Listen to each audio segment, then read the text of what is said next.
These are some basic ones too, but they're also very good moves. This is called the turn or the chop with the inside of the foot. Turn or chop with the inside of the foot.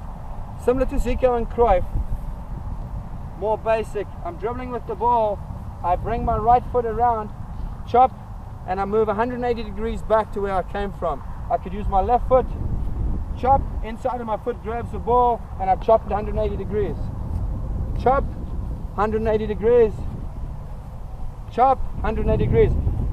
The secret here is my placement foot is kind of in line with the ball. If it's out here and I chop, it's going to hit my leg. You don't want that.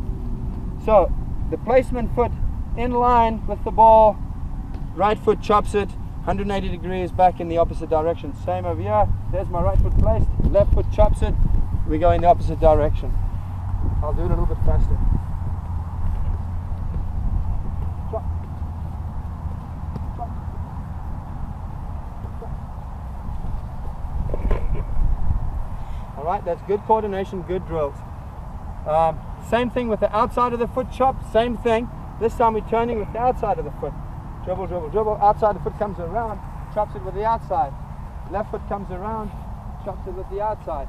I'll do it a little slower. Dribble, dribble, dribble. Around the back, chop it with the outside of the foot. Around the back, chop it with the outside of the foot. 180 degree turns is what we're looking for.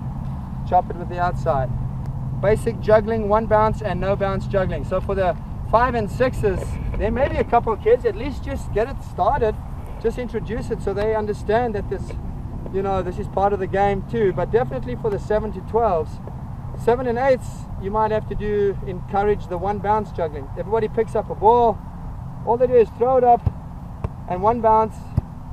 So they throw it up, let it bounce once, and they just try to keep it moving on a one bounce.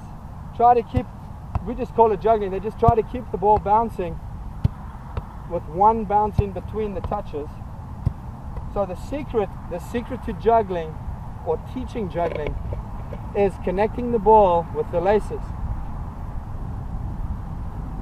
A lot of the kids are wanting to kick the ball with their toe pointed up.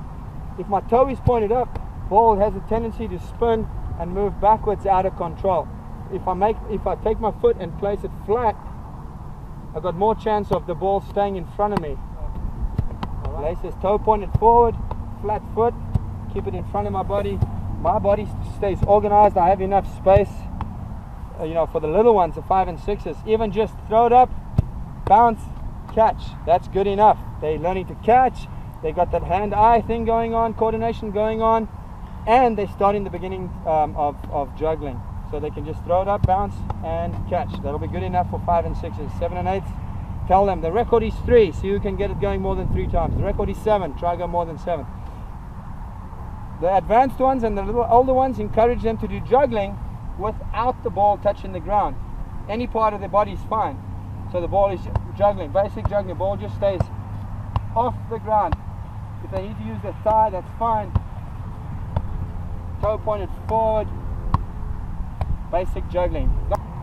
Inside of foot passing, the correct technique, and you can do passing. The older ones you can have a partner, or you can use our new passing walls. Short distance passing. I'm not talking about long distance.